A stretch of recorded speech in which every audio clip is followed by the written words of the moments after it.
I'm good. Okay, let's go for it. All right. So thanks, Brendan, for handling the tech as always. And good afternoon, everyone. This is Christy Rubenstein from Diana T. Myers & Associates, and I'm happy to join today's webinar and to welcome back our presenters, Matt and Oksana from Pathways to Housing PA. This is the last webinar of this series, and today's topic is working with opioid use disorders. As with our last webinar, today's webinar has been approved for 2 NASW CE units. They are available only for those who are indicated as logged in and listening to this live session. If you want to claim the credits, you must fill out a specific form, and that form has been posted to the workplace on the Eastern and Western COC groups. We will also send out the form and instructions via email. But again, please note that the CEs are available only for those participating in the live session, not for those of you who may be listening to this recording at some point in the future. If you need help or more information, you can reach out to Leah Darty, whose contact info is available on the workplace and will also be in the email. Regarding Q&A for today's webinar, note that as they did for the last 2 webinars, Matt and Oksana plan to stop several times throughout today's webinar to respond to your questions. We're going to keep everyone muted, so we ask that you use the Q&A box to type in your questions or comments. Please feel free to type in your questions at any time during the webinar. During the Q&A breaks, Brendan will read your questions to the speakers. If you by any chance enter your question into the chat box, that's okay too. Brendan will be keeping an eye out for questions appearing in the chat box, and we'll read them to the presenters as well. So with that, I'm going to turn it over to Matt and Oksana. All right. Good afternoon, everyone. For those of you who are joining us for the 4th time, welcome back. And if there's anyone new on the line, welcome. Matt and I will be doing the presentation and the training on how to work effectively with people who use opiates and ways to either help them prevent opiate use or effectively cope with their use or recover from it. And I know many of you heard of our background. I just wanted to briefly, for those of you who are new to the webinar, briefly talk about what we do, Matt and I. Matt is our clinical director at Pathways to Housing PA. He is a licensed clinical social worker, and he's been working at Pathways to Housing and been out there in the field, in the community. He's pretty much seen it all, and he knows firsthand experience what it's like to be out in the community. And I've been working at Pathways to Housing. I've heavily focused on the work with the veterans who are chronically mentally ill and had substance use issues and homeless, and my main modality is CBT. So for Pathways to Housing, what we do, our mission is to transform individuals' lives by ending homelessness and supporting recovery for people with severe disabilities. So this mission is carried out by every staff. This is what drives what we do every single day with every single individual that we work with. And why us? Why Pathways or us is doing this work with people who individuals with opiate use disorders. We actually have been working with people who have chronic mental illness and chronic substance use disorders from the very start of our agency. Before we found our newest team, which is specialized in working with individuals who have opiate use disorders, we actually have we've been working with individuals with opiate use disorders from our very first start. But right now we're actually the only agency in the, well, that is formally housing individuals specifically targeting those who have opioid use disorders. And we've been doing this for at least a year more formally, and we've also served individuals with severe opioid use disorders since 2009. All right, so some of this we did cover in our previous trainings, and I just wanted to kind of reiterate the importance of keeping the person-centered, strength-based approach when working with individuals who really with any disorders, but specifically when we work with individuals with opioid use disorders. As you are aware, many of these individuals are stigmatized, discriminated against, and disenfranchised in the community, so it's extremely important for you as a provider to keep in mind to have this person-centered language agenda as you work with individuals with opioid use disorders. You do want to be aware of your own biases and how you either contain them or process them in supervision. Be aware of your body language, what it might convey to the participant, and how do you build the effective therapeutic relationship with the individual. That specifically for this topic, we're going to keep referring to the individuals with opioid use disorders. You do want to be aware of how participants or individuals perceive themselves. Many of the individuals that we work with have been through the system for years before they got to us, so they've experienced a lot of the stigma and the discrimination. So their view is somewhat more, they started to really believe, their self-stigma is so like incredibly strong right now, so you do want to try to be mindful of that and try to work through to empower them.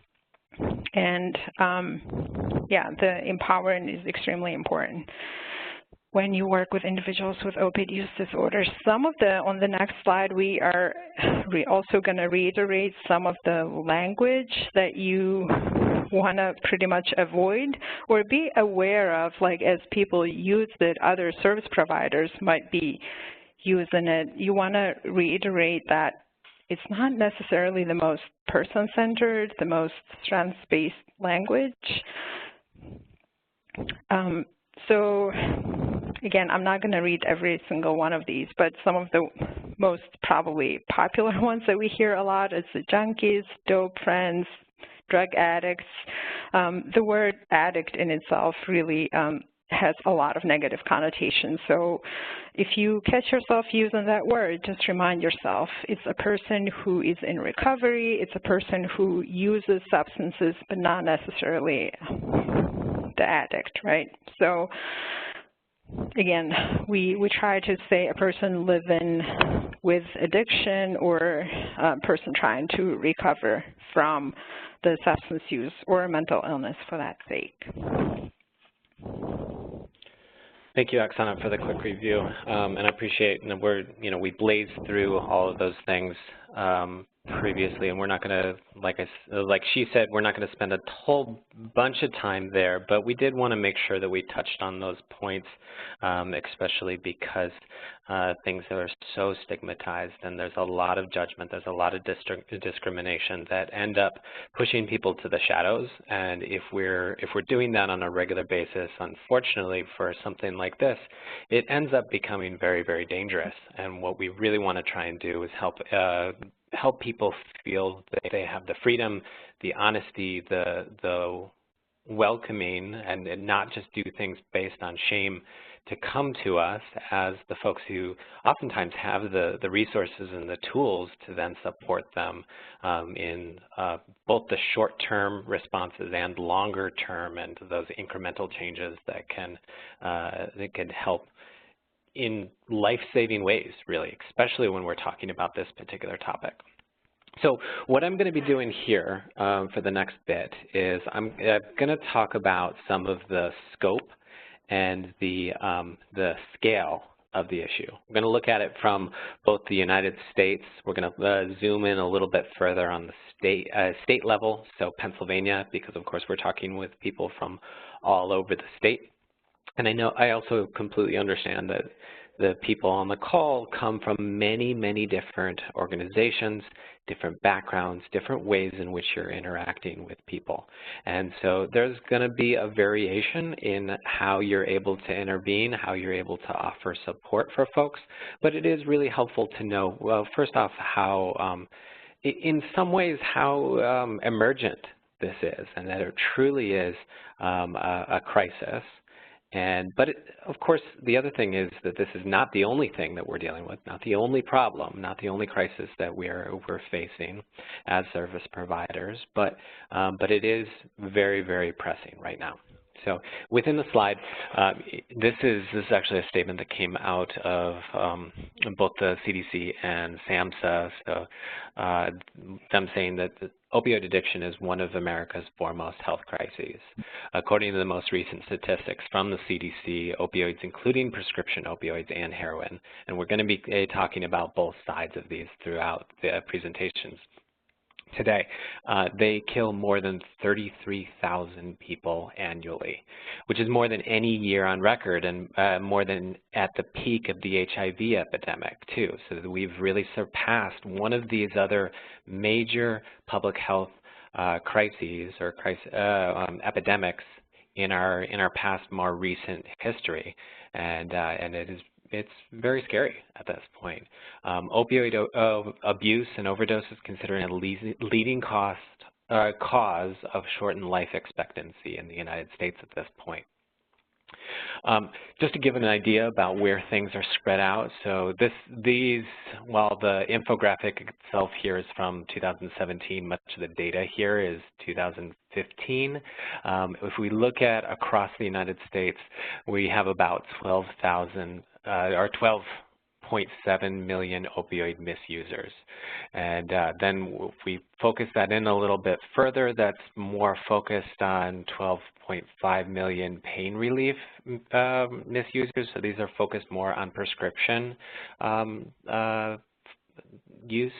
And then it's a much smaller group, but very unfortunately it's growing, and it's growing very fast when we focus in further on heroin users or folks who misuse heroin. Well, not that you can appropriately use heroin, but same thing with fentanyl misuse. Fentanyl is a prescription pain reliever, and so that's why it's termed as as misuse here, but that there's some overlap. So some individuals would focus on fentanyl, and we're going to spend some time talking about that later on too, focus in a little bit further. But then others that there's interchangeable substance use then. So again, the scope on where we've changed over the last few years, and you can see the trends on, in 2002, there was about 404 heroin users across the United States, but then it jumps in a massive way to 2014 to about 914 individuals. It actually goes down a little bit when we move over into 2015, and this is kind of around some of the height of a lot of prescription opioids, and you see that play out in some of the other data there, but then it starts to rise again in 2016, and we're seeing not all the data is analyzed completely yet, and this is coming out from the National Institute of Drug Abuse, but we anticipate that all of those numbers are going to be much, much higher when we look at 2017's data as well. And this also says 3 out of 4 heroin users misuse pain relievers also in the last year.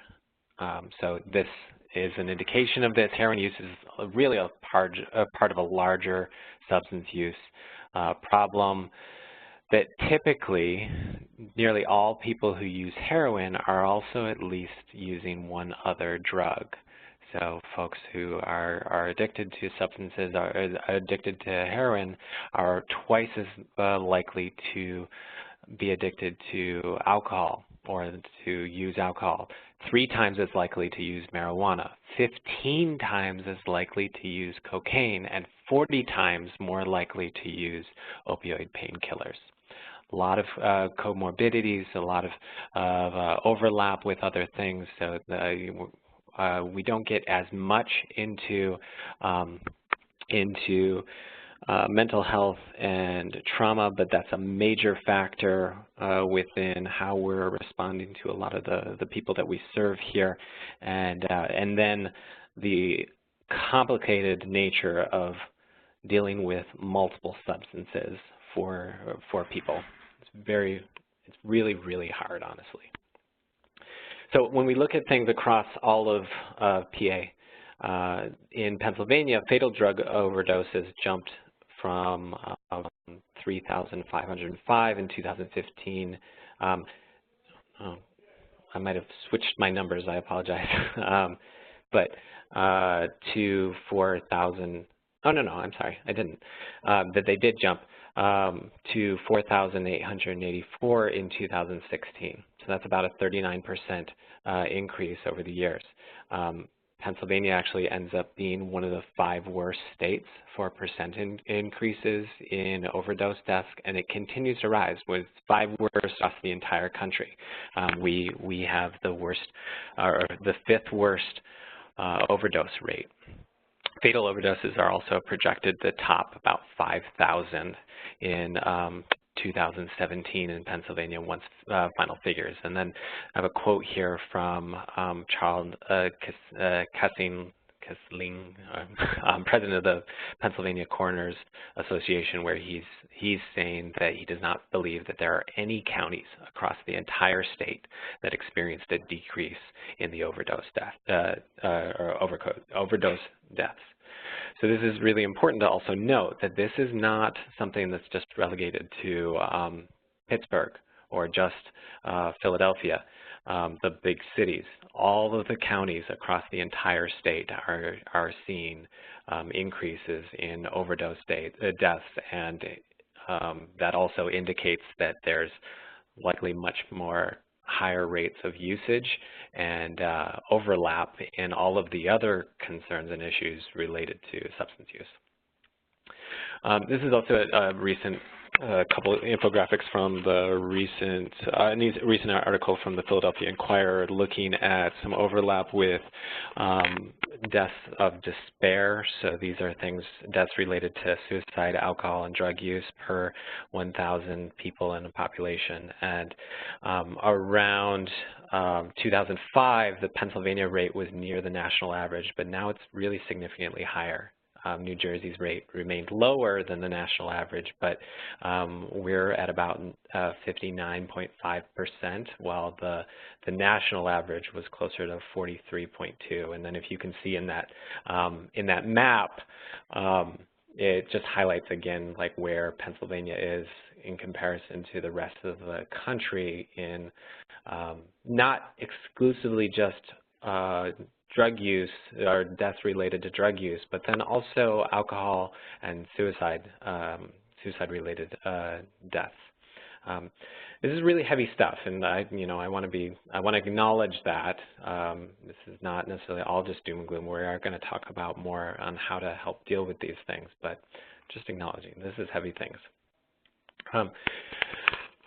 There's been a lot of talk also around the way that what's the face of the crisis, and so this is from a recent article from the New York Times talking about the way that the opioid crisis is getting worse across the board, and in particular amongst blacks and African Americans, we're seeing large increases. The data that they looked at for the most part related to was primarily from 2000 through 2015, and you can see the way that it's broken out from both urban versus rural populations, and you can see the level into which things have been rising in a very significant way amongst blacks, especially as compared to some of the other populations. Though we've seen, that of course that there are large rises or large increases within whites as well. There's some conversations that are going on in Philadelphia right now, and I think that it's happening in other communities too. That this might just be a white problem, for instance, or this is just one segment of the population. But we really are seeing that it's hitting regardless of race, socioeconomic, regardless of age, all of these things. We know that it hits in some areas stronger or harder than others, but it's impacting across the board. I did want to show you just a quick video here that's mostly text, but this is from the National Institute of Drug Abuse, and then we're going to move on from some of the scope-related stuff here. But this will just give us a quick overview. Hopefully we won't get a advertisement.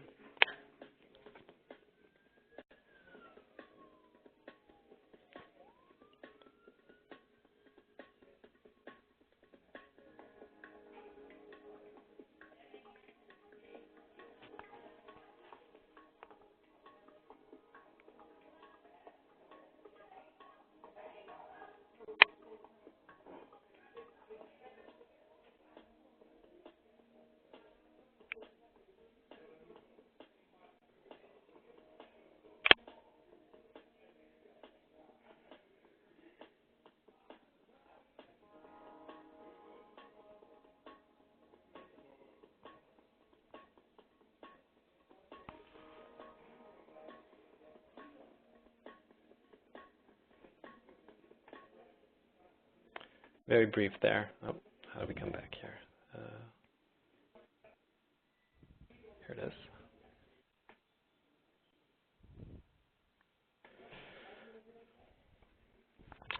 So we're gonna.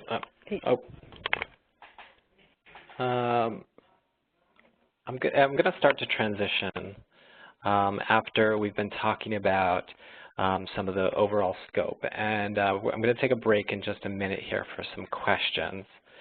But I want to note that one of the main concerns, at least in the day-to-day, is keeping people alive. We want to make sure that because we know that there is just such a dire need to make sure to monitor the lethality of this current crisis, that there's a lot of things that we want to keep on the forefront of, at least as far as our staff goes. What are the types of things that should be an indicator to you? What should you be thinking about to people? And to the staff that you're interacting with, to the participants when you're overlapping with with folks. And so, of course, there's a major risk for anybody who is using any of these types of substances. Anything, they of course have to be using opioids. But it could also be, unfortunately, we're seeing opioids start to be cut into other substances too. So there are more and more people that may use things like cocaine or even crack cocaine or other drugs that might be marketed as Xanax at the street level that are cut with powerful opioids like fentanyl. We're going to get into that, and so there's risks for them too. The level in which substances are pure and they're cutting agents. If people are unfamiliar with the substances that they're using, or that they're new to a particular area and they're just kind of experimenting with things, they're at very high risk. If folks have an increased tolerance and they're using more than their system can manage, they're also at high risk. We see this sometimes too with individuals when they're transitioning in the holidays, or they may use more substances, or they might experiment with more things. These are times where we want to be watching out for them. Time maybe with family, and there's been a change in their regular day-to-day, but we know that there are also risk factors going on with them, and that we want to help support and help keep them alive, essentially. If somebody is being new to using street drugs, especially if they're transitioning from pills to injecting, I'm kind of talking in a premise that folks are being really straightforward, or that they're telling you about the risks already, that they would be, or that you're aware of them. And then you know that some of these transitions or these risk points are occurring, and then we can help counsel. We can talk with them about, hey, you're at a really high risk point. How can we help minimize those risks?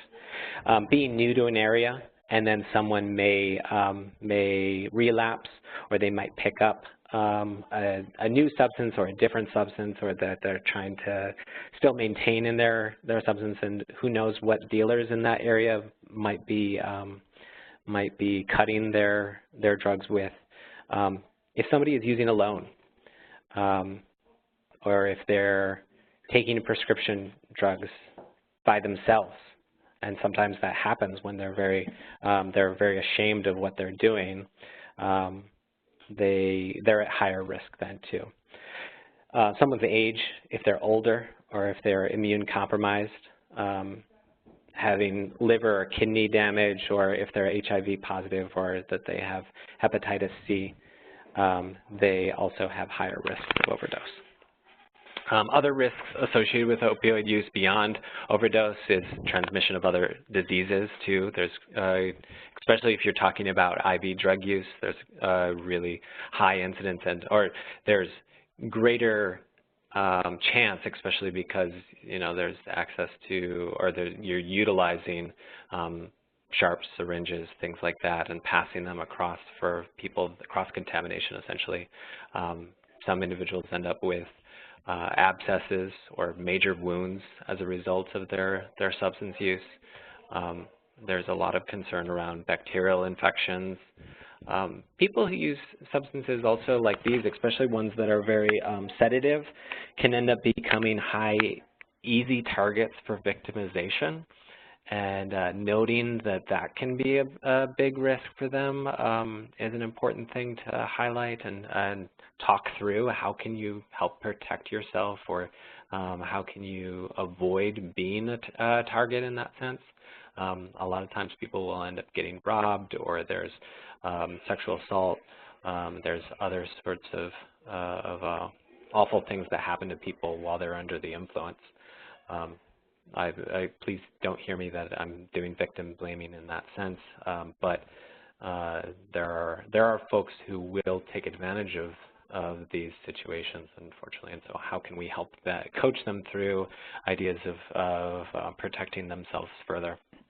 Often substance use is used as a coping strategy also for co-occurring mental health disorders or severe past trauma, so that's an overlap, and it's important to think about that. Then we also see forensic overlap too. So what's just involved in the daily hustle of someone trying to make enough money, or maintain their habit that they might be engaged in, because it can be very, very expensive to still pursue prescription drugs or pursue everything else. And so it becomes an important thing to then raise that with them. How can we, how do we minimize your overlap with the forensic system? How can we help you not get arrested or rearrested or offend or have a probation violation? Trying to eliminate those kinds of behaviors or exposure to those types of things is a big strategy often with working with this population. So I'm going to take a break here. There's a lot more that we're going to get into, but I wanted to be able to ask if there were any questions so far that folks have had as I've hit you with a whole bunch of really heavy and kind of depressing stuff. Yeah, one, I'm sorry, go ahead. Yeah, I was just going to add to risk factors. I think another one that we may have mentioned but not necessarily singled it out. I think having a prescribed prescription for opiates itself is a risk factor, because a lot of times people don't just start using heroin like, oh, let me just go do some drugs. Let me try heroin. It doesn't normally happen that way. A lot of times people do get prescribed through their primary doctors for various reasons, prescription Percocets, Oxys, or opiates in general. And there's people, not everyone, but people do get addicted to those substances or physically dependent on them. So when the prescription stops, that's when they start looking for ways to alleviate the pain or get that feeling that they were getting from the prescribed medication. So because heroin is cheaper to buy on the streets than the pills, they tend to start using heroin. I just wanted to kind of formalize that as another risk factor. Yeah, thank you for pointing that out, Oksana. And we'll talk a little bit more about that when we get into some of the prevention stuff. But Brandon, you had a question? Yeah, one was, are you guys able to turn your phones up a little bit or just speak up a little bit? Someone said they were having a hard time hearing. Is this better? That does sound a little bit better. We'll try to talk louder. Thank you, guys. And the second one was, Scott asked, he posted a figure earlier about the 33,000 opioid death number. Is that for the entire U.S. or worldwide, specific to the state?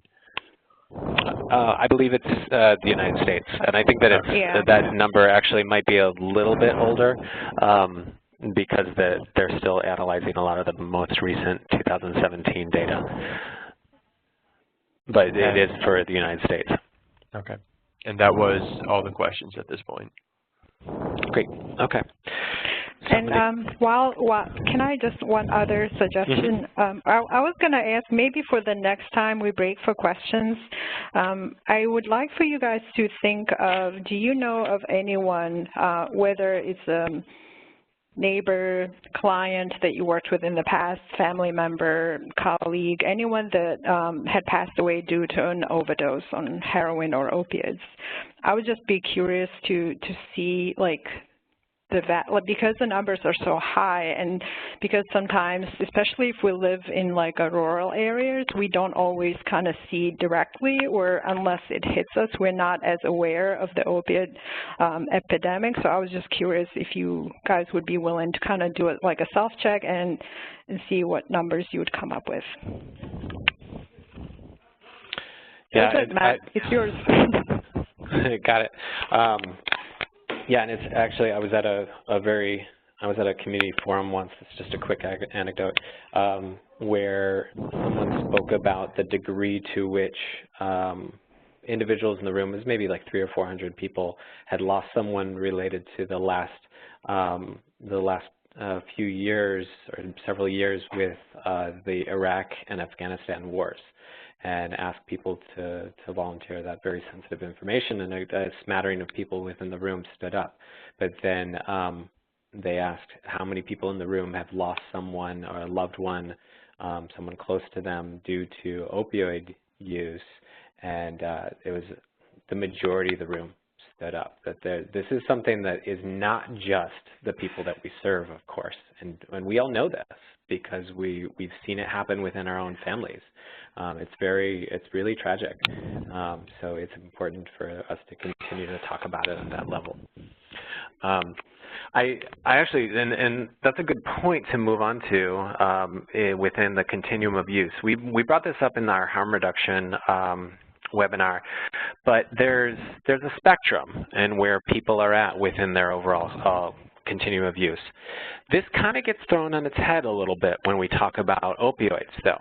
because, you know, it is possible, I suppose, to end up having something that's social or ritual use, experimentation, on all the way to habitual or severe and persistent chemical dependence on a substance. But with something as severe as this, as opioids, that one time can end up being fatal for people. My CEO lost her niece after a single time at a party. And, you know, it's one of those things that, like, you know, when we're talking about the instance of fentanyl, it's a synthetic opioid that's 50 to 100 times more powerful than morphine. Recently, traces has been found in other illegal drugs and heroin, cocaine, street pills, and I had mentioned this earlier, but it makes overdose much, much more likely. And it's driving a lot of the spikes in the opioid-related deaths across the country. Anyone, even just somebody who's taking casually, is at risk for fentanyl. But even those who are not, who maybe have a really high tolerance built up to a regular opioid, but they are at higher risks of fentanyl because they might, there may be a different kind of purity that they are exposed to, especially if they end up switching from prescription drugs, or that they try and go buy prescription drugs on the street or pick up heroin. Any of these other things can be very, very dangerous for someone. We do hear a lot about carfentanil, and it is less prevalent, but it's still a major concern. Carfentanil is actually a large animal tranquilizer that very unfortunately ends up getting cut into other substances because it's extremely cheap, and but it is very, very fatal. You know, large animals, like we're talking like hippos, rhinoceroses, elephants, and this is to put them down to sleep for major procedures and all of that, and then them showing up in people's systems for just a couple grains of what would be the equivalent of a couple grains of salt could be lethal to. So it can end up being really talked about, and I've seen it talked about as a bit of a boogeyman because it's not extremely prevalent, but there are certainly places across the country where it's occurred, and it's been deadly and very, very frightening. So as we start to think about what are the things that we need to know, we need to be thinking about with the individuals that we serve. We're going to talk a little bit more about this, but it's really important that we know what we have access through in our local systems. Who are some of our key and preferred providers? Another really unfortunate thing about a lot of our drug and alcohol treatment systems is it ends up being who you know or who you can call favors in, and we have a lot of people that don't know how to navigate those things, or who to ask for what. And the more exposure that we get to that as service providers, knowing what's in our local communities, we can advocate on behalf of our people. It's also important, especially if you are working with individuals who are accessing things, what does it look like for the different kinds of levels of care? So these are, and there are multiple levels of where a person might need to access treatment. So if a person gets assessed where they would say they need to do inpatient care. And for the purposes of today, we're not going to talk really in depth about what the delineation of each of these things are, but knowing what's the distinction on each of those within your communities is an important thing to seek out. Inpatient, what is outpatient care, what is intensive outpatient, and on and on. You want to think about what are some of the barriers that pose problems to accessing recovery support services for the people you serve. And we don't want to just chalk it up to a lack of motivation. So sometimes things that can get in their way are accessing insurance or the right kind of insurance. So maybe you have one insurance that will offer coverage for a kind of treatment or a kind of recovery support for an individual, but this person really needs X, but they're approved for Y. And we'll talk about some of the different things, like especially medically assisted treatment or the behavioral health supports that folks can access in a minute. But other things that stand in people's way is having ID. You know, we definitely see, especially when we're serving individuals with experiencing homelessness, that they struggle keeping an ID, ever getting an ID, or losing them constantly. And so a lot of times you cannot access the different levels of treatment or support without identification. And so that becomes one of the first things that we end up needing to figure out how to do. Having long waits to access these systems and knowing that people potentially might be going through withdrawal in these long waits, and we force people to stand in lines, we force them to sit in waiting rooms, to go through long intakes. And if you think about the worst way in which you've ever been sick, and you tell that, if you think about you at that point need to go sit in a waiting room and wait for a person to give you all of the instructions, that's going to feel pretty miserable. And yeah, people are going to feel really, you're going to say, like, you know, you need to be motivated to get whatever it is on the other end. Well, we lose people in that process, and very unfortunately, losing them can end up being a fatal step sometimes too. There's a lot of stigma, discrimination, and judgment that people experience. Someone might be made to feel like that they're less than or other, or that they're not okay for accessing or asking for help. And there's some problematic beliefs about how a person needs to necessarily be at their very worst. I'm going to get into that in a little bit, and we'll talk about it in a minute. It is important, also, I keep saying that, but there's a lot of important things with this.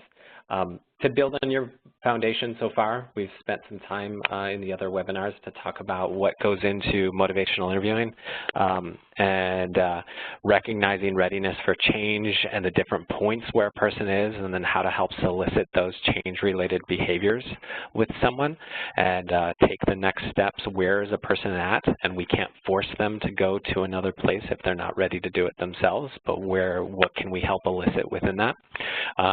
Consider the trauma-informed care perspective, so people develop coping strategies to deal with extreme circumstances in spite of risk, and so recognize that people have gone through very, very severe and difficult trauma. Oftentimes, we see this very regularly with the people that we serve. They've been through extreme trauma, and sometimes it's just, it's not surprising that somebody would take an extreme manner of coping, not saying that it's the best decision or like that it's adaptive in that sense or not maladaptive, but it's not necessarily surprising.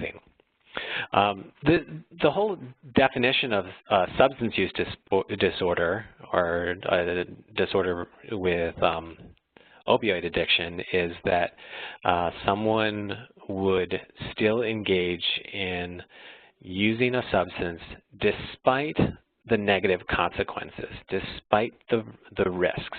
So we need to recognize that. So a person who is engaging in their addiction, they're not ignoring those things. It's disorderly. It is a disorder because it does not necessarily have as much bearing for that person despite the negative consequences. And we need to remind ourselves very regularly about that.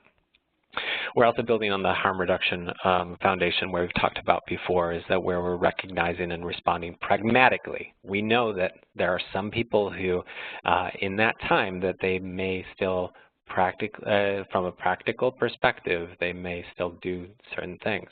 But how can we help them minimize the risks for themselves and the community to then help get to the next step and then the next step after that, or minimize the risks for them while they're right in front of you at that moment, even if they are very brief interactions. So I want to take a look at this this quick infographic. This is also from the CDC. This is on different levels of responding to the heroin epidemic. First one is on prevention. So the whole idea is to try and prevent people from starting on heroin. And you can also use this interchangeably from other illicit prescription drug use, or substance use. So the idea is that trying to reduce prescription opioid painkiller abuse, improving some of the different practices. And this is happening at a wider community level, but we can do this individually too, and identify some of the higher risk individuals, some people that that might be trying to utilize those coping mechanisms, that they have some kind of proclivity towards these things, and then minimizing their risks at that point. Not in a judgmental way, but like, okay, well, this has happened before, how can we deal with this? We want to reduce the addiction itself. And one of the main ways that that happens is tons and tons of evidence to support ensuring access to medically assisted treatment, or MAT. Treating people addicted to heroin or prescription opioid painkillers with MAT combines uses of medications, so things like methadone, buprenorphine, or Suboxone, or naltrexone, which is also known as Vivitrol, with also counseling and behavioral health therapies, group work. We're going to talk about that a little bit more in a second. The last one is just reversing heroin overdoses. So this is saving people's lives in the moment, giving them the tools to be able to do that, giving their peers and us as service providers to respond to emergencies. So this is expanding the use of the drug naloxone or Narcan, and using naloxone, which is a life-saving drug that can reverse the effects of opioid overdose when administered in time, in that immediate moment when someone is going through an overdose. And we'll talk a little bit more about that in a minute. I'm going to hand this back over to Oksana. All right, so that leads us into some very practical ways and theoretical ways of prevention. For, as we know, an ounce of prevention is worth a pound of cure. So the idea is to really try to prevent the opioid use from becoming a disorder or an addiction. If you are working with a client who is in a lot of pain, or they're considering seeing a doctor for their whatever issues that they're dealing with, and the first option that they're offered is pain medication, kind of advocating for them, or even educating the client on all the options that they have, and talking about the risks involved with taking the prescription medication. Mind you, yes, there will be cases where prescription medications will be that will be the only option. You can't really substitute them. But if there are any other ways of dealing with pain, educating your client and giving them that option, so they'll be able to make the informed decision. Again, this is kind of built on the person-centered and strengths-based approach also. We do recommend that clients or even like if you're family members, or in general, one of the strategies you can do is storing the prescription medications in a proper place, in a secure place where it'll be out of reach for, like, if you work with families who have kids, you don't necessarily want the children having access to the medications, specifically for opioids. and having it kind of secured in a way that only the person who's prescribed will be able to access it and take it as prescribed. It is extremely important to dispose the medications properly, and I think every community has their own disposal station. So if you do want to find out a little more detail on that, you can just, we have the website address here. You can access it and see what's out there. But I know like a lot of the police stations now offer free medication drop-offs. Your local pharmacies might have some programs. So you want to help your clients navigate through those resources that are available in the community. And one very helpful hotline is the 1-800-662-HELP. That's something that you or your clients, again, can turn into for further guidance on prevention of opiate dependence.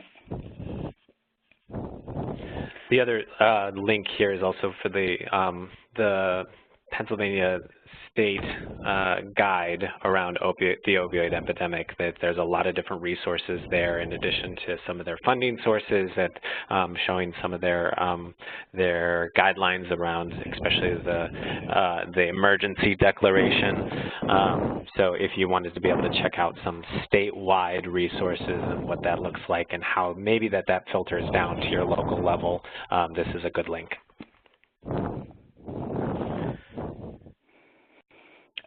We actually, on this slide, we have very specific, like almost like a problem identification and then a way to kind of solve it. So I know we did talk a little bit about this early on, but so again, given some numbers and stats there, 2015, the amount of opiates prescribed was enough for every single American to be medicated around the clock for 3 weeks. So just to give you another almost visual of the magnitude of the prescription opiates that are out there. And as we said earlier, prescription opiates that's how people normally start. And then when they can no longer afford those opiates that are prescribed, they go on to more affordable drugs such as heroin that's on the streets. Some solutions, again, finding ways or trying to kind of brainstorm on some alternative ways of dealing with pain. Does the opiate medication have to be the first choice? Is that pain manageable by other alternative medications such as ibuprofen or naproxen? That way people don't develop that physical dependency on the medication. Physical therapies are always a good choice if people can access it, or if they actually are interested in accessing those types of therapies dealing with pain. And I know Matt mentioned earlier the importance of the therapy combined with medication-assisted treatment. So one of the most effective therapeutic models out there for treating substance use is cognitive behavioral therapy. So if you do have your local resources, maybe you can help your clients navigate of the agencies that do offer these modalities of treatment and connect them with treatment services.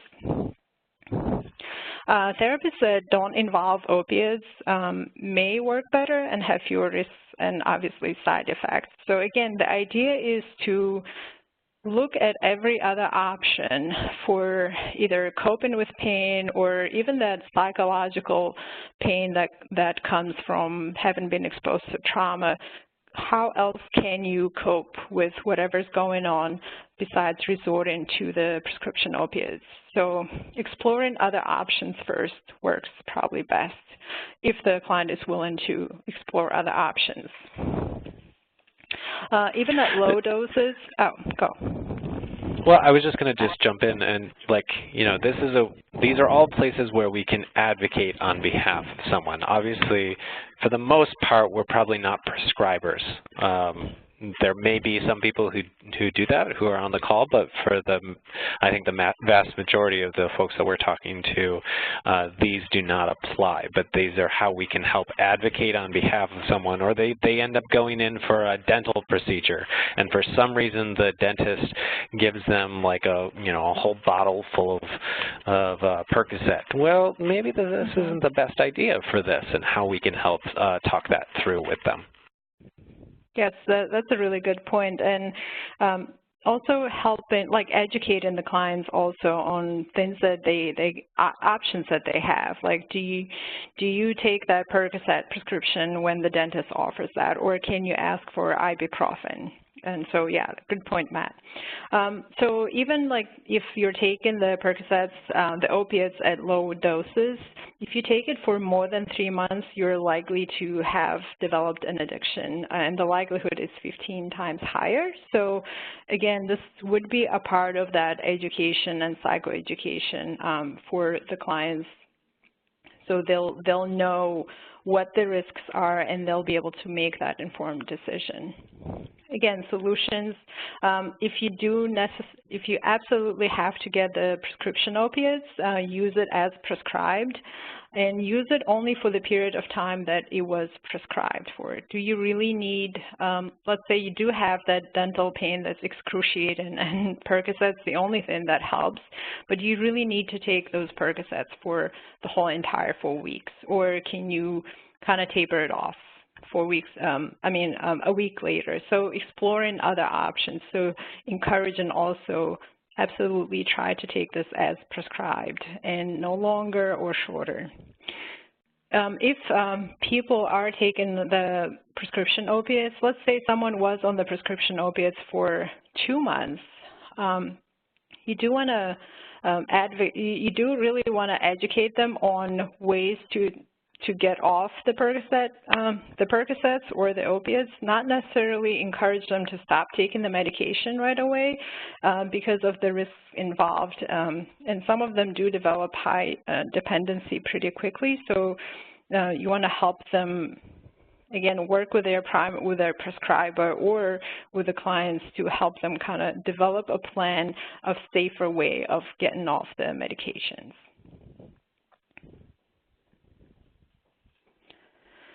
So this is the section that we are going to talk about medication-assisted treatment options, and the main ones that we're going to focus is the methadone treatment, Suboxone, and Vivitrol. So we did want to spend a little time talking about the benefits of medication-assisted treatment. I know this is, I think, along the lines with harm reduction. It is a part of harm reduction, and I think that's why it's somewhat controversial also. It has people have very conflicting views on the medication-assisted treatment philosophy in general. So again, you do want to know where you stand on this, and it's really about the weighing out the benefits and risks involved and helping the client to make the right decision. So medications, again, it's methadone, buprenorphine, which is the Suboxone, and the naltrexone. That's the Vivitrol. The idea is that they actually they do have different, a lot of benefits, and some of them are that there is low risk for developing physical dependency on these while you're taking any of these options. And then they are designed to relieve cravings, which is which is designed to help prevent triggers or relapses. They do block, and they do it in different ways, and we're going to talk a little bit about it in future slides. They do block the effects of opiates. Basically, they probably won't be able to get high if they use heroin, and if they're taking Suboxone, for instance. They won't feel that high. So the longer people stay in treatment, the likelihood of recovery is stronger.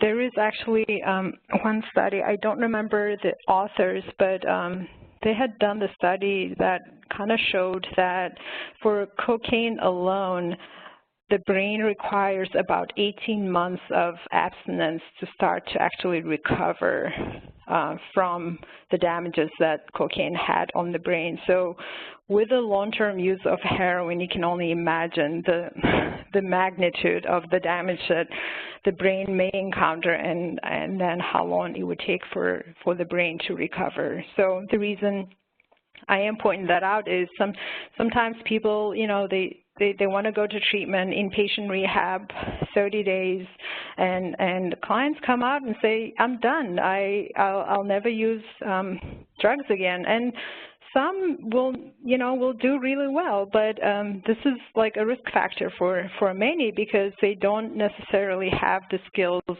developed enough and not for the long time to be able to resist those temptations or the triggers that are actually in the community, that they go back to the community that they came from. Yeah, and it's not necessarily just a matter of the skills too. I mean, opioid use tends to rewire the brain. It has essentially changed around the circuitry of the brain and the way that the reward centers, the way that the cravings, all of these things happen. And so the idea is that medically assisted treatment, its whole goal is to help support a person so that they don't relapse back again into a life-threatening illness. And it is really interesting also, too, is that we don't end up judging anybody for use of medications the same way, for instance, like with diabetes or insulin. If we say that, you know, you're taking this thing, but you ate a cupcake, and you know, there's something wrong with you because of that. Well, if we think about it with the same mindset with these types of substances, or with this is a medical intervention to be able to help keep people alive. It's not just a substituting one thing over for another. I'm starting to get on my soapbox, so I'm gonna come down for a second. I apologize. Okay. But I know you feel very passionate about this. I do. But if we start to think about these things, then we end up judging people and pushing them off to the margins. Actually, Oksana, can I jump in on this one? Sure. Yeah, so this is a tool that we use. This is out of SAMHSA. It's called the Shared Decision Making tool. It's called Decisions in Recovery, and there's a whole handful of different ways that people can go in through using this website. And we give you the address here. This is a great tool for staff who might want to talk with a participant or somebody who's considering this as an option. And there's lots and lots of different links within it that give information. They give videos.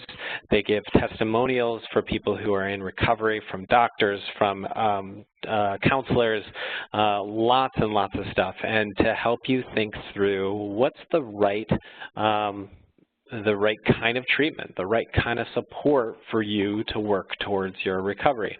And you know, it can take, you can spend a long time on this website. You know, I've spent some time navigating through it, and I don't think I've gotten through all of the depths of it.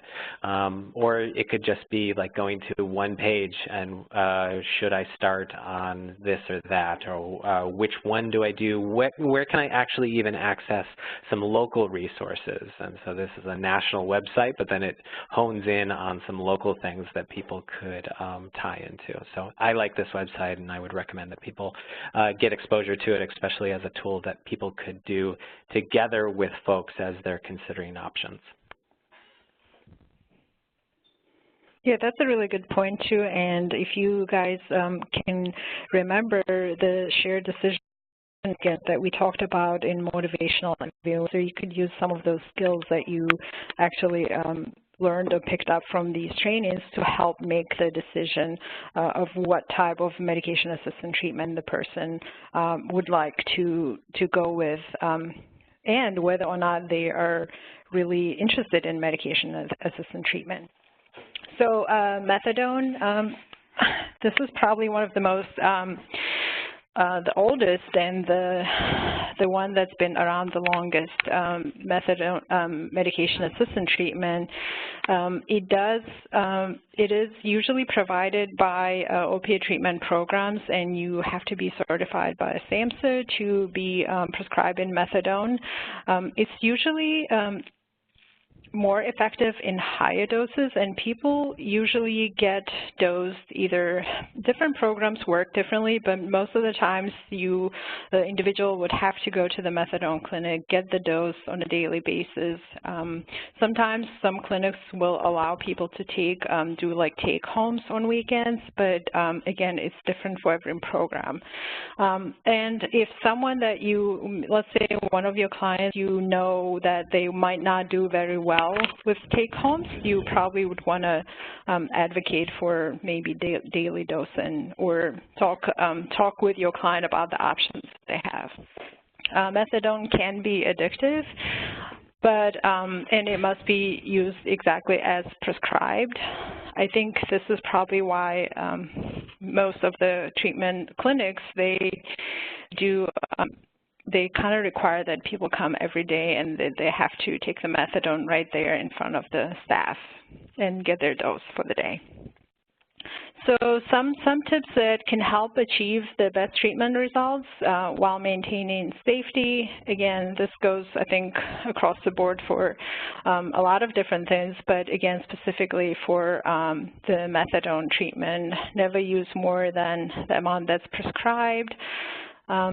And then take it as prescribed at the times that you're supposed to take it. If your dose is missed or it's not working, you probably don't need to take extra methadone or skip a dose and take double next time. But again, many of these are kind of prevented or preventable for the programs that require daily dosing. Do not consume alcohol while taking methadone. This, again, the combination of alcohol and the methadone, if you have too much of that in your system, it's going to suppress your respiratory system, and it's kind of very, it's dangerous, and it can be life-threatening. So that's why the methadone clinics, they do routine drug tests, whether it's a blood work or urine drug tests, because the alcohol, and I know also the benzodiazepines is another risky substance to take while you're on methadone. If someone took too much methadone, or you're suspecting they took too much methadone, there's a risk of overdosing, and 911 should be contacted right away.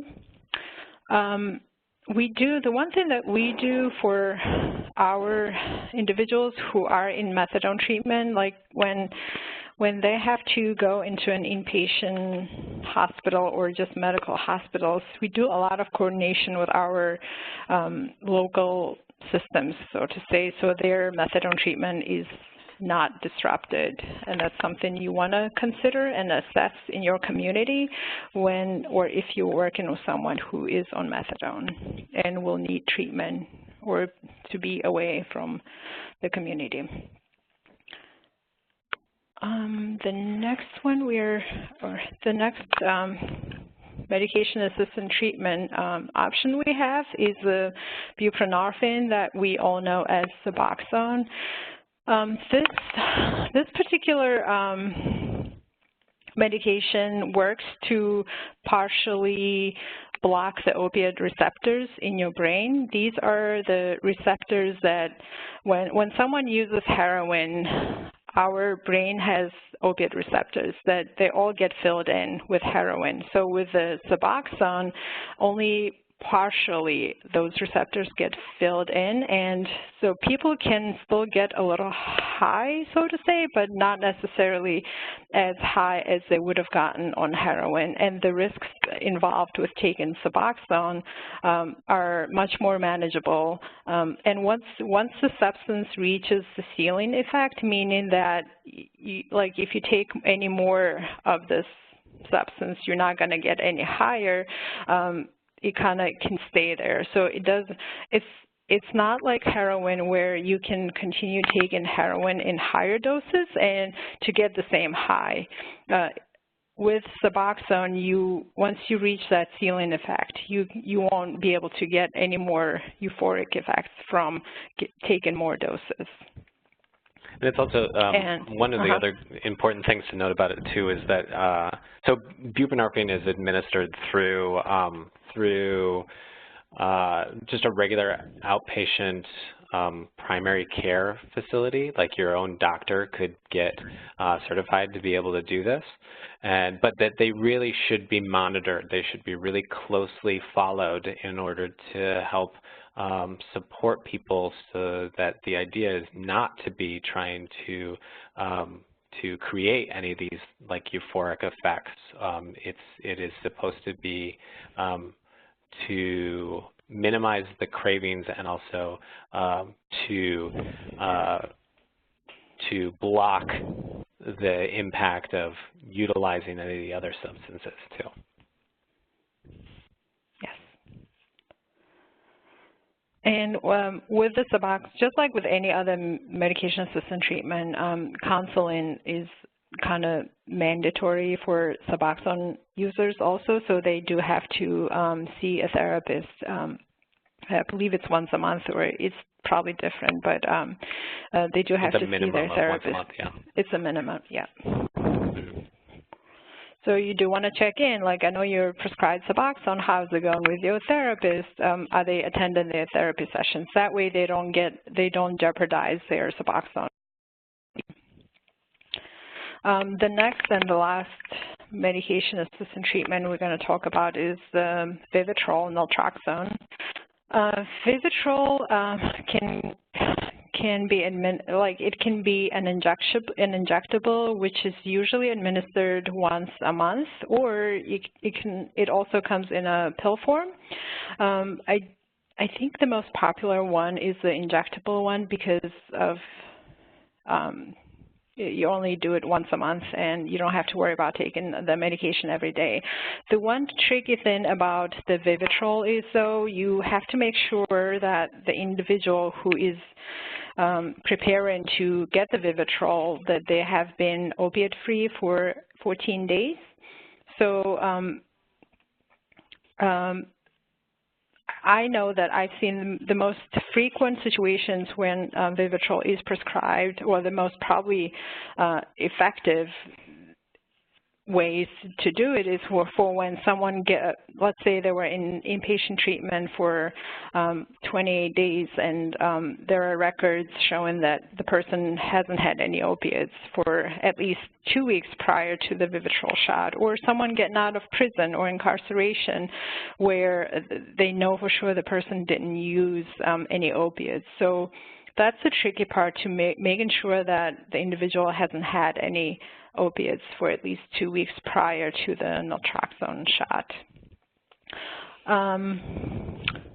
If let's say someone was going to the methadone clinic for a while and now they heard about Vivitrol and they want to get on the Vivitrol, they do need to be kind of tapered off the methadone and still be opiate-free for at least 14 days. So it doesn't make it safer to switch from methadone, like stop taking methadone yesterday and go get the Vivitrol shot today. So you still have to be opiate-free for the 2-week period.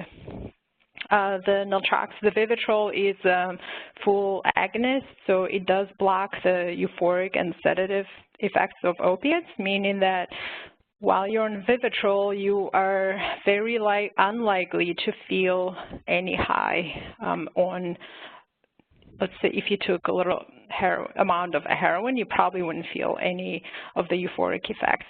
That's why the Vivitrol is pretty effective for those who stick with it and continue to get the monthly shots. What else do you? Well, just that it can also, because it will then reduce tolerance to opioids, especially, it's comes in about a month at a time. So if a person has been on a shot for it, for instance, and then they relapse at the end of that shot or the end of that time, they're at very high risk.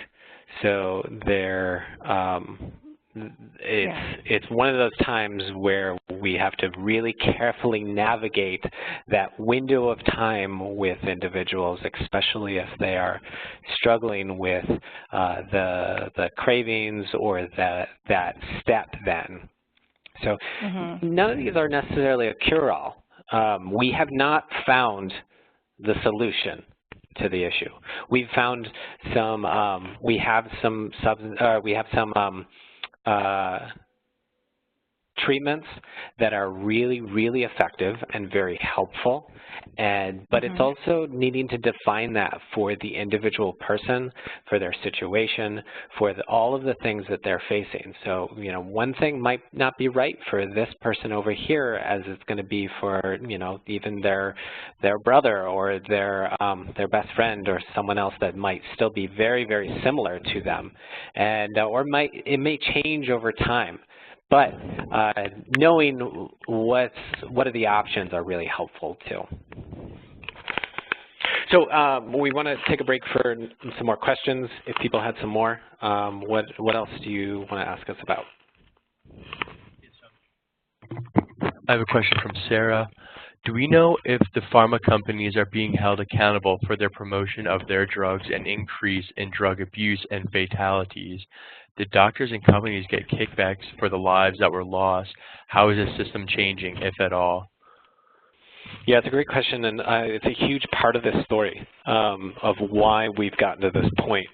You know, we've been to this place because of, and I'm not necessarily going to get into all of the history, but over-prescribing practices and advocacy, and some of it was well-meaning at least an earlier point to try and think through, well, pain is the last vital sign or this other vital sign that we must be considering, but then, of course, pharmaceutical companies found that as a great way to be able to make money and push forward for next steps. And we are seeing some of the ways in which there's fallout for that. You know, a lot of municipalities and cities, counties, states are suing. Actually, I'm not sure whether or not there are states, but there are cities and towns and villages that are suing pharmaceutical companies because of the impacts that they've seen in their local areas. And so they're trying to hold them accountable and push this, and there's a trend towards this way. We're seeing some of the things within government, and folks are like trying to determine that. We're going to see what that looks like, where the tide changes. Prescribing practices have changed over time. It's going to be a careful thing that we have to navigate for some individuals who actually may need the you know, pain relief type things, and there ends up becoming a stigma even for the individuals that we serve, where they end up going inpatient to a hospital. We had somebody with a massive wound on their hand that ended up needing a huge skin graft later, and because that they had a history of opioid use, the hospital staff refused to adequately medicate their pain, and then that person felt like that they were just going to walk out. Well, then that's a really complicated thing to navigate through. I'm veering off in an opposite direction, but Yeah. We're going to see.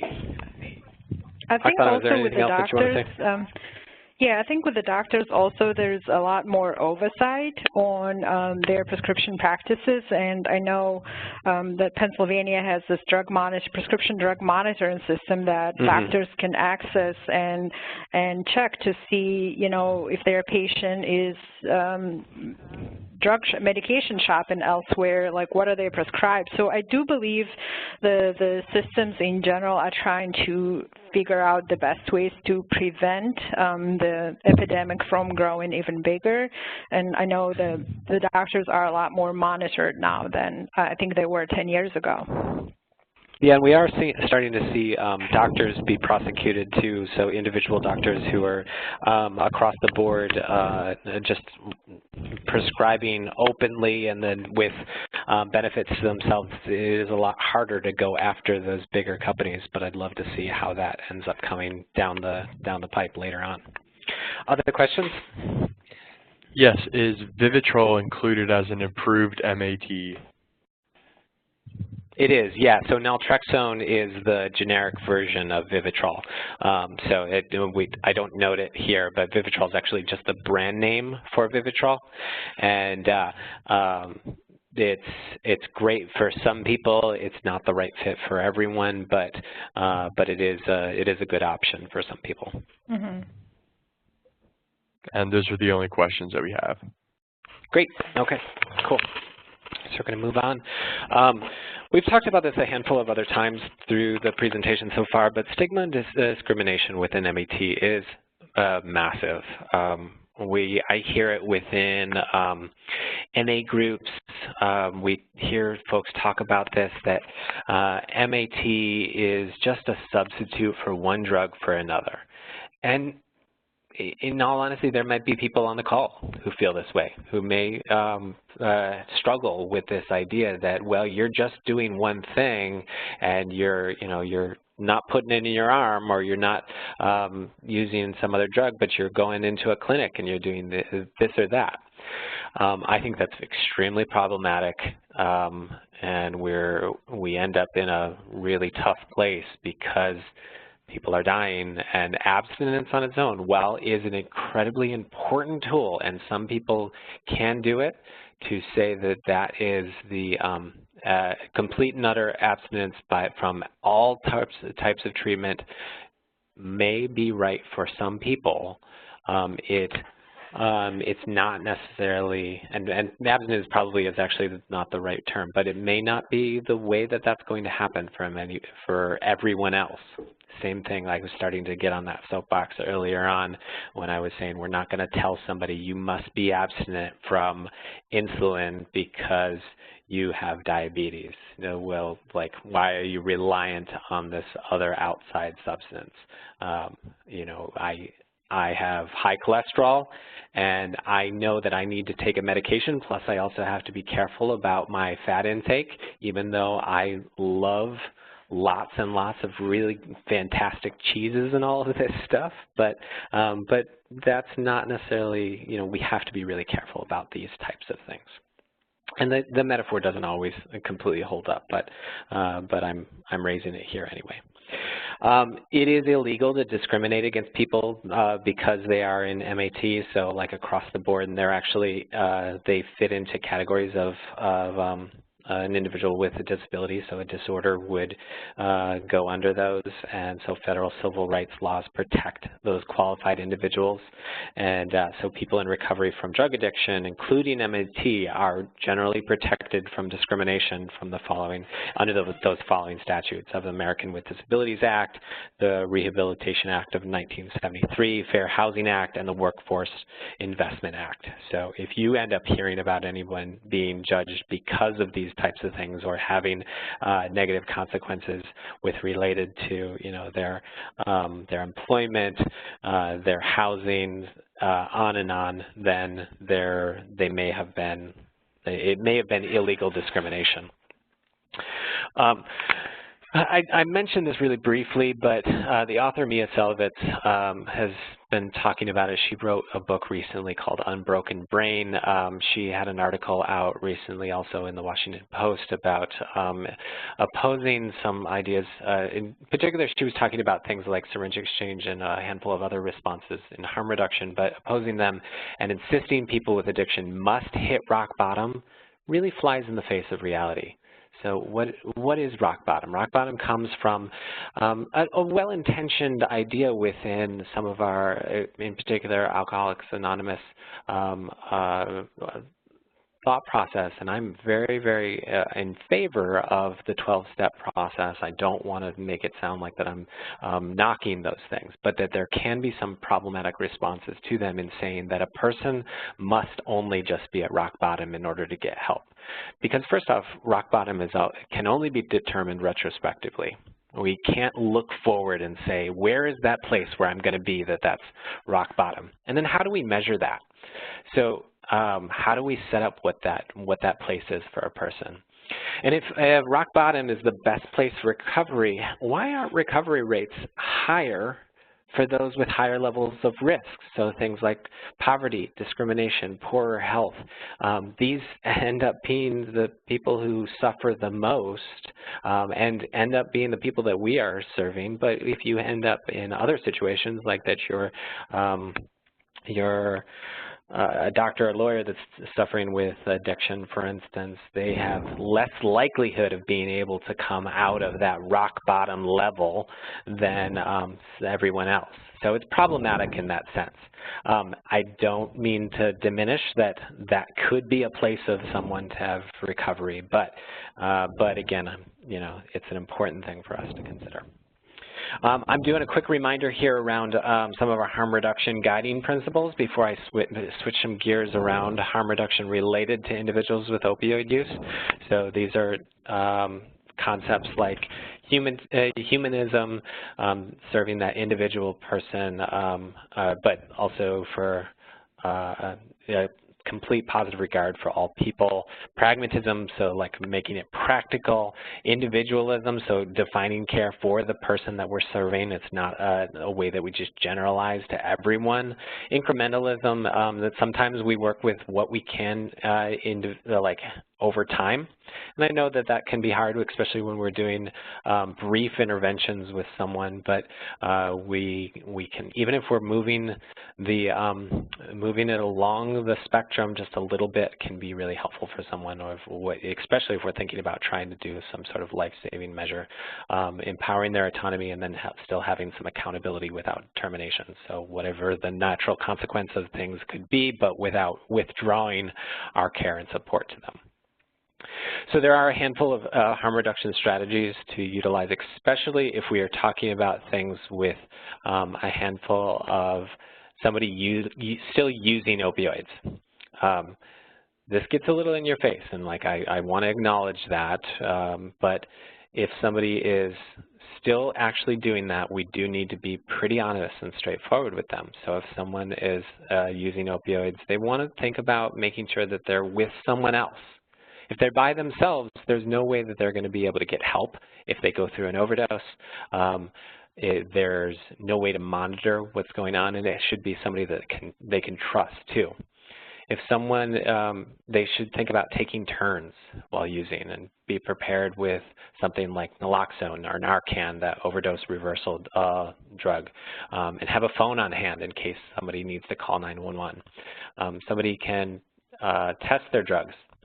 And that could be the idea of just using a small amount first to see how strong whatever they have is first before they end up doing the whole thing. Another way that we say this is try before you fly.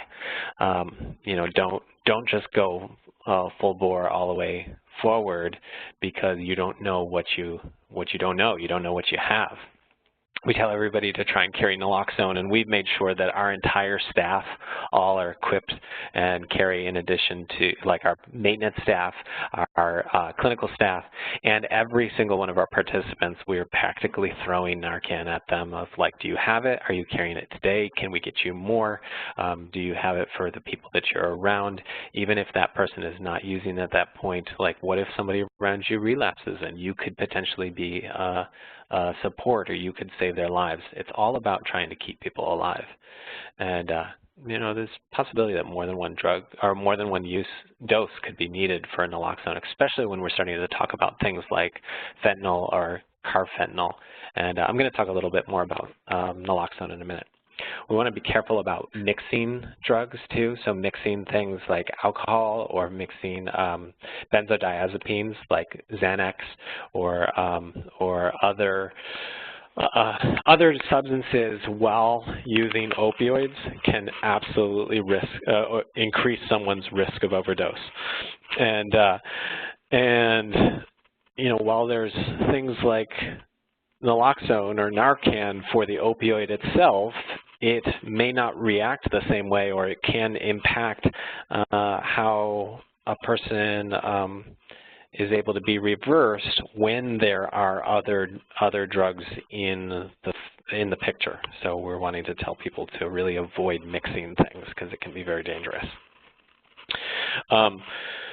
When people are using IV drugs, we want to try and encourage them to be very, very careful about not continuing to use them with continuing to use the same syringes. I have this little picture here just to show that even after a single use, you see that the edge of the syringe itself gets a little blunted. This is the skin is actually, because this is at a microscopic level, blunts it. And so there's a greater risk of injury and also risk of exposure for other substances for other people. And then after 6 uses, that's quite a bit. And then you see other bits of, you know, it could be skin or blood or other bodily fluids on the syringe. And so there's ways that people can access sterile syringes. I know that there's very, very little options outside of Philadelphia and Pittsburgh across the entire state for syringe exchange programs. We have a fantastic one that we partner with within Philadelphia, but so people can purchase syringes if they are still using substances through like Rite Aid or Walgreens or somewhere else, and they can do that really pretty cheaply, and it is about, you know, not trying. It is about minimizing those risks, minimizing transmission of other diseases, and it's very interesting what we've seen within Philadelphia. That transmission rate of things like HIV have dropped astronomically in the city amongst IV drug users, where they've gone up in almost every other group in the last couple of years, and we know that one of the major factors in that is the education and supply that syringe exchange programs have been able to do. So talking about these things, having really open and honest conversations and empowering them with the tools will minimize the risks of some of these other risks. This could be also talking about what safer injection practices.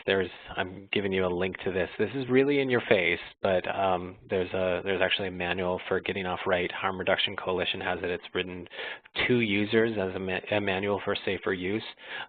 But again, the idea is to minimize suffering, to keep people alive, and also to, you know,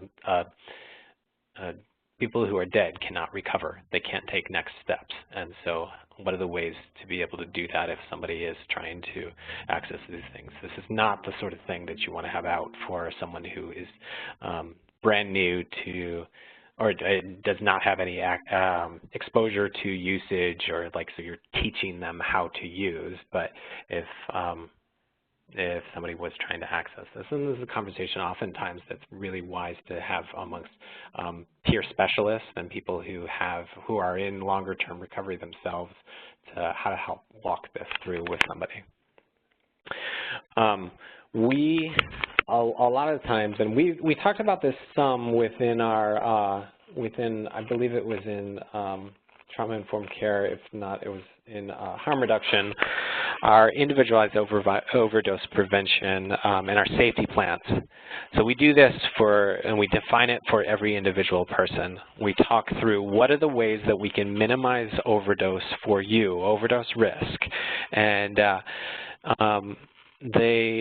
plans really, they're not going to work for you if you have gone through an overdose yourself. So educating other people around you that you have naloxone, or that here are the things to do if you did go through an emergency, is the way to help with someone. And we're always, you know, we offer people signs to put up in their apartments to say, like, I have naloxone, I have Narcan, and this is where it's kept. It's right here. Or they tack it to their wall in case some emergency does happen. And then we want to encourage people just to be as honest and open with us. If there was an overdose, if something did happen, come back and talk to us. What needs to be adjusted? What needs to happen? Can we help you go talk to somebody who could, well, offer other recovery options too, because going through an overdose often is extremely traumatic, and a lot of people will say, I can't do this anymore. I'm not ready. I'm not gonna make it to tomorrow. And these are key times to see what's gonna make that change for them. And but if they don't feel like that they're just gonna be judged, or that there's going to be penalty against them if they do not have that space to talk with somebody, they're going to hide it, and then hiding it can end up becoming very dangerous. And again, I know that the context of whatever organization that you work with will probably impact the ability for you to navigate those types of relationships, but it's still very it's crucial to think about it. We want to remove those threats and understand the needs and resources available within your individual communities.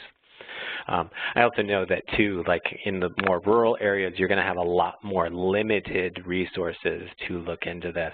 So things like Vivitrol or things like buprenorphine, which can be prescribed through individual providers, not necessarily methadone, because those may be more few and far between. But there's more and more providers across the country and across the state that are doing the actual waiver program all the time to offer those options to people. I'm going to do just a really quick overdose and naloxone overview. What does Narcan, what does it do? I'm not going to get into all the details, and maybe we'll talk about this later if people are extremely interested in getting into it when we do the face-to-face trainings later.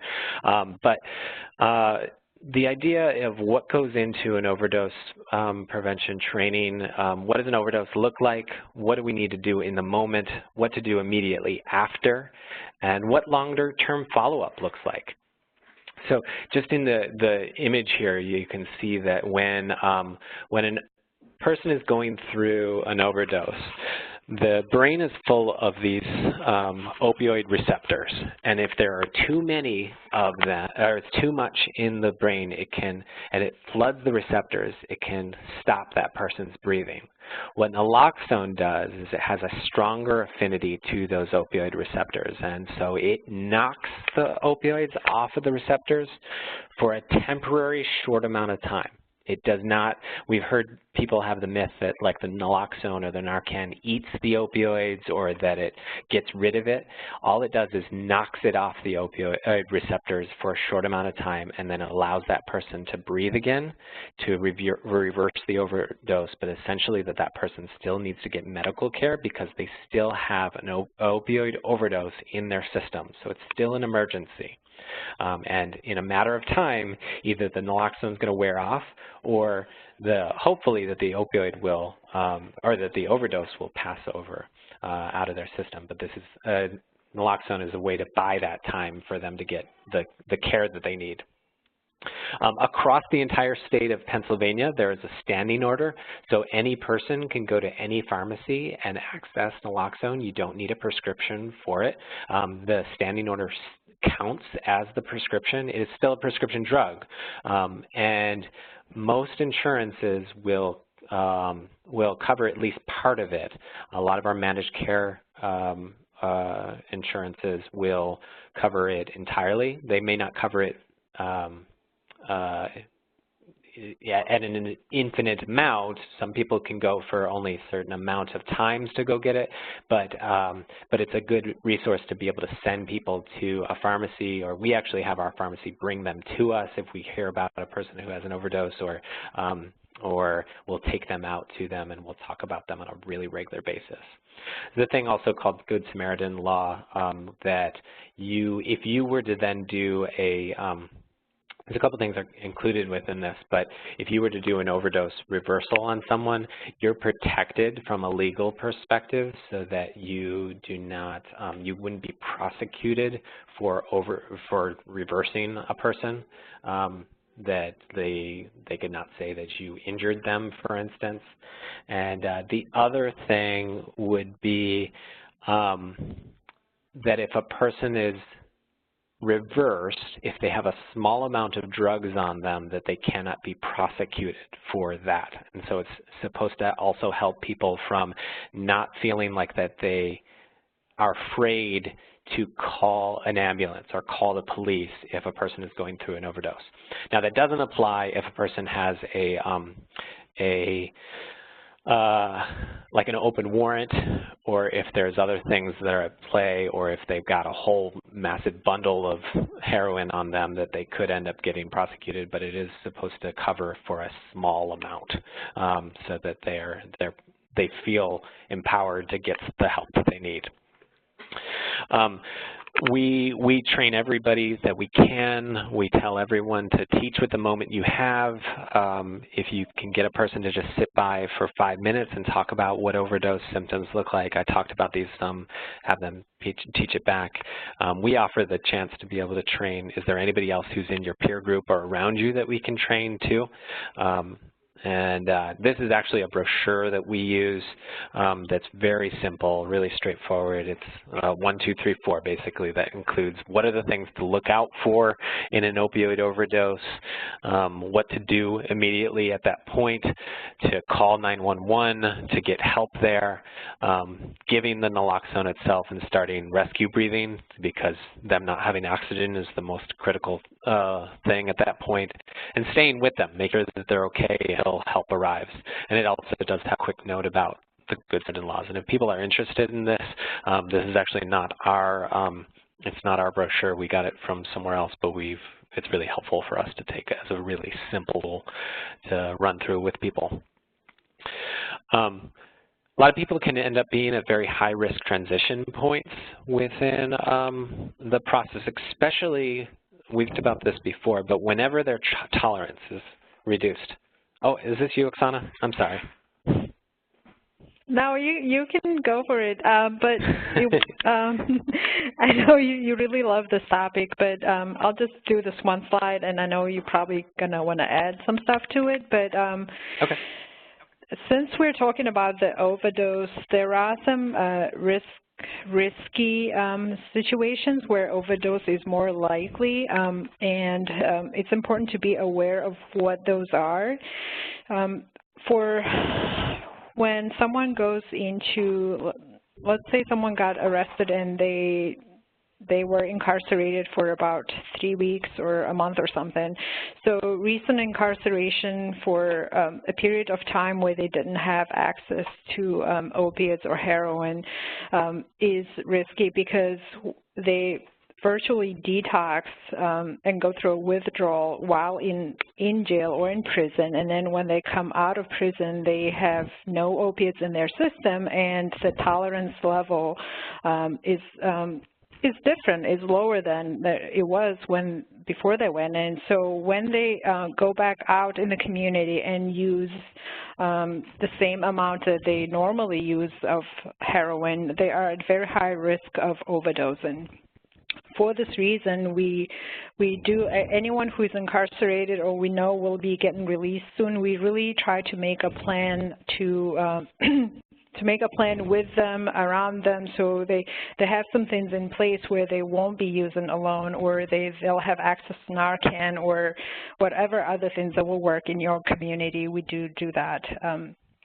Recent stays in recovery houses or drug treatment, inpatient treatment, all of those are, again, anything that requires for you to have no drugs in your system and you're back in the community, that's when you're at the highest risk for overdose. Hospitalizations, same thing. New move-ins, this is for us particularly for when we house, again, if you are working with housing folks straight from the streets, that's something that you want to be mindful of too. For when individuals are on the streets using together, there's usually someone around and someone who can call the police if there's a need for that, if they see someone getting overdosed or passing out. So when they move in, they are at particularly high risk because now they have this kind of isolated space. They are there alone. They live alone.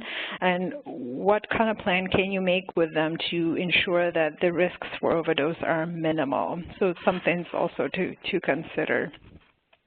Transitions to the street following eviction.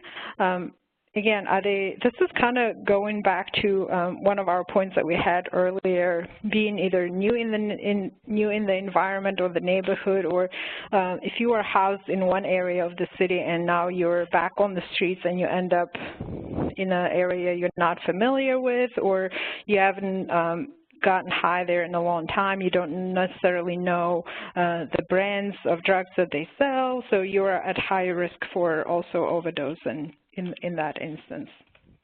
And I'm sure you guys can, the environment that you are in is obviously different, so I would kind of challenge you to think of some ways that you can foresee some situations where you would identify the high-risk transition points for overdose potential.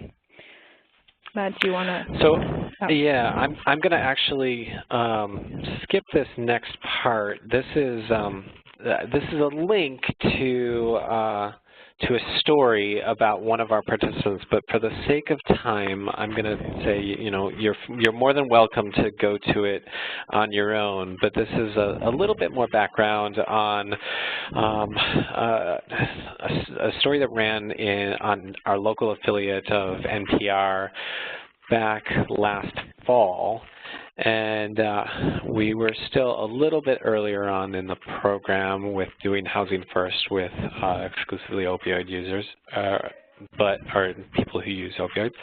And it's giving a little bit more background around Israel's story. And Israel actually, if you recall, the picture of him was on our title slide. That was actually right before he moved into his apartment. And then this is him after a few weeks of being in his place. And he's still working through a lot of things, and the story is still unfolding for him, but most recently he's connected with family, and I think the process of being able to have some stability, and he's actually decided that he wants to move in with family, and he's been able to be a lot more stable with them, and it's been very, very exciting to see this step with him. And we've been really encouraged by it. But anyway, I'm going to give you you can take that link. It's actually just, you click on the picture to go to it on your own separately. Some of the things that we've seen in our own supportive housing process is there's a handful of concerns that we're facing. So high lethality, especially following relapses of periods of abstinence. There's a lot of potential for traffic in and out, so people who are tied to substance use in and out of someone's apartment. And this is in some of the places. This isn't across the board, but we do need to think about what are problematic behaviors that may pop up with a person and how can they minimize those risks for them. Continued substance use also can indicate danger in multiple ways for that person, for those that can come around with them, that are trying to deal to them, that they're purchasing from. And we're training more and more on safety with our staff, role-playing scenarios, how to think through, how to support the staff in the types of things that come up within that. There's definitely risk for trauma, grief, burnout for staff in all of this. And so how can we help inoculate our people against that and then respond when issues do come up, if someone does pass away, or there's been incidents of really, really stressful concerns with people's health. We talk about that on the regular, and we debrief on incidents and need to know how our staff can support one another. Supervision is a massive tool within all of this. we just want to focus continual support on our direct service staff and encouraging them to use the different supports that we have available. And you know, I will be honest that we have had people pass away, and it is heartbreaking to see that happen, because we know that this is such a dangerous time with what's going on in the wider community and also for the folks that we serve. We're looking at other providers and ways to just provide that camaraderie and shared experience to help mitigate some of the trauma of losing someone and walking through that process too. Within our own program, if I can just tout this for a second, since fall 2016, we've had about 74 people that who have been prioritized as probably the most likely to die in the streets have been housed. We've got about 98% of those have retained their housing so far, and 51% of those are in some form of treatment. So participants have really trended towards medication-assisted treatment over time. About 45% of them have received MAT during the first 6 months of housing, and 62% using MAT or being abstinent after 6 months of housing. So we're seeing more and more people trend towards, you know, they get some period of stability, they get some safety time, they get a place where, like, all right, I'm getting away from some of that street lifestyle a little bit, and they want to access the things to take that next step. Because of these outcomes, we've actually been asked to expand our program by another 60 service slots, 60 service and housing slots, which we're really excited about.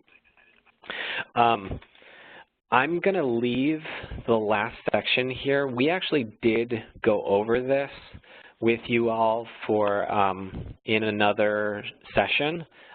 This is our safety planning thing, but I just want to point out that we do highlight within our safety planning a section on substance use, and you can read our questions, but this is kind of a prompt that we do with folks about, have you ever used heroin, dope, oxys, morphine, perks, etc. This is a prompt when we are doing safety planning for folks to then do a Narcan equipping and educating for folks. And the more we get to know them, the more we know, like, all right, this is something that needs to be part of our strategy. But I'm just highlighting that again for you if this is a tool that would be helpful in your own programs. So we're about at the end of our time. I did want to make sure that we had a little bit of space here for final questions. And we've gone over a lot, and we've gone over many different things, and this is not the extent of how many different options that we could go, or different places we could go with the extent of this problem and responses that we have for it. But what do you have for us? Yes, I think this is in regards to the Good Samaritan rule, that if there's a person who is with someone else that is overdosing, the Good Samaritan was in place so that they're not scared to call for help. I believe that's what this question is in regards to, so that they're not they're not being prosecuted. Correct. Yeah. So it's both for the person that is going through the experience and then also supporting them. So correct. I agree. And that was the only thing that was asked at this time. Okay. We'll give you guys a couple more minutes. Yeah.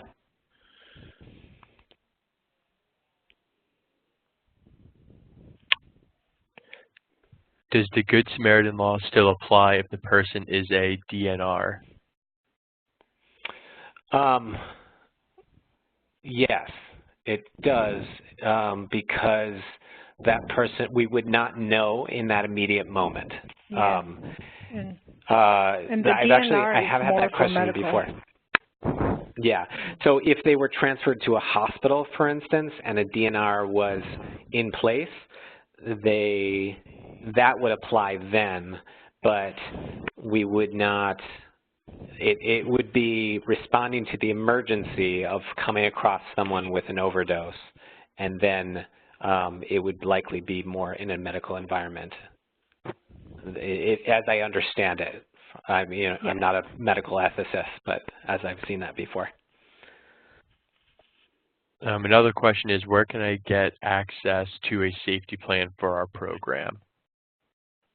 I'm happy to send out the safety plan that we have, but in the slides there, these are the actual questions that I use for the safety plan for our substance-related things. And then I think in the, I don't recall off the top of my head, but I think that it was in the trauma-informed care training that we included all the different factors within safety planning. But I'm happy to send that out, and Christy, we can talk more about that to you guys, so you can tailor it to your own needs. Probably shouldn't put Pathways to Housing Safety Plan on the top of your own things, but you can tailor it to what you need.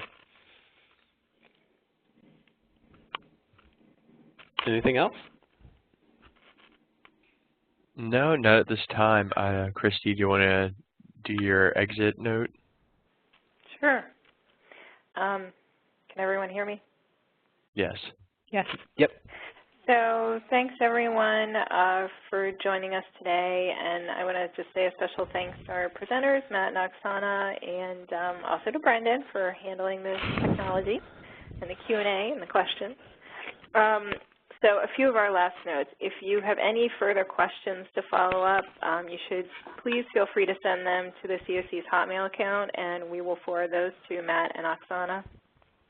If you, a reminder that if you want the CE credits, please read through the information that we email out, and we'll also post to the workplace. Again, you can only request the CEs for attending the live session. We will also note, I wanted to note that the webinar has been recorded, correct? Correct. Brendan? Yep, Okay. I got it working then. Awesome. So if there are any colleagues you feel would benefit from watching, please be sure to let them know about the recording. Brendan, I assume you're going to be posting a link to the workplace and then also to the COC website?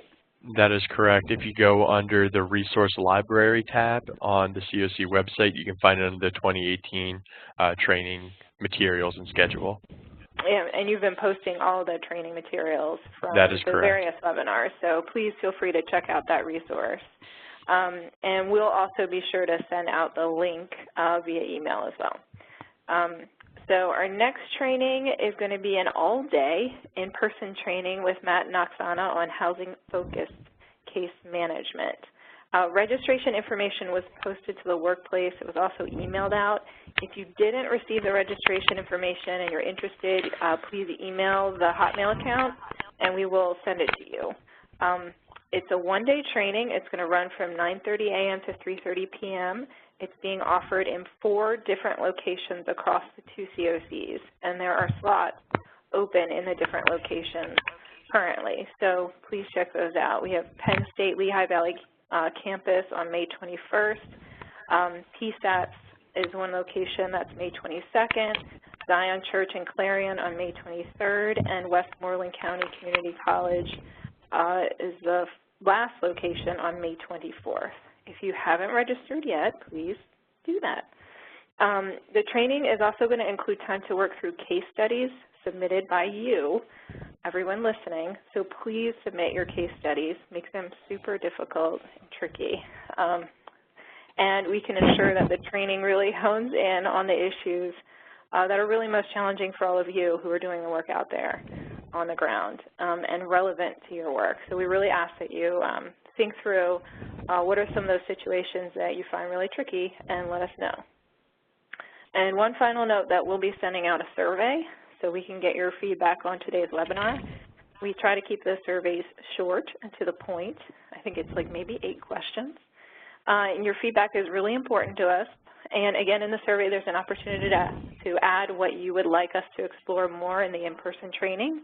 So if you take a few minutes to respond to that, that's an opportunity for us to hear back from you and to keep improving the trainings. And with that, I'll just say thank you again to everyone, and have a wonderful rest of your day. Thank you, Christy. Thanks, Matt and Oksana. Thank you. Have a good one. Take care, everyone. Bye. Bye.